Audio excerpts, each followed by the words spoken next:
they have decreased the yield and increased the use of herbicides. These farmers are also going broke because you cannot replant from the seed that you grow. They have to turn over they plant their crop and they have to turn over all the seeds back to Monsanto or Dow or whoever, so that they cannot, and then they have to repurchase those seeds every year. So I would say to you, how dangerous is that? Some of the GMO crops that you're eating are corn, soybeans, sugarcane, tomato, potatoes, sweet peppers, strawberries, zucchini, pineapples. Those are just the crops.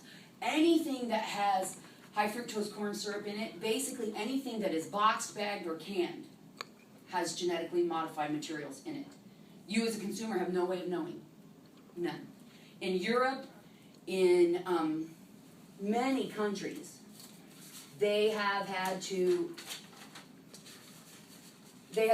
label them since the 1990s. Japan, South Korea, the Eastern European Union, the European Union, all of those demand either a moratorium on GMOs altogether or labeling as such, so that you as a consumer can make up your mind. There are many, many studies that have gone on. They're in the development stage. Some of them have been completed that show that there are huge health risks to GMO. They attribute the high rise in diabetes, metabolic syndrome, organ failure, all of these to GMOs. A GMO works by, they modify these crops so that these crops excrete a bacteria that is toxic. So that bacteria is then in you. I ask you, do you want to eat something that's ingest something that's toxic? So how do we know?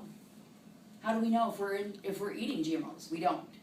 In the United States, Monsanto, Dow, Bayer, all of those huge conglomerations have shot down all legislation to label GMOs. So as a consumer, the personal responsibility should rule. But how do you have personal responsibility if you have no knowledge? Without knowledge, you have nothing. So I would suggest that as a consumer, you try to look for GMOs in your food, and if you can't find that information, then I would say maybe we should get behind Congress and force them to label these foods so that we as consumers can make an informed decision. So in conclusion, that's what I have to say. GMOs, I believe GMOs are dangerous.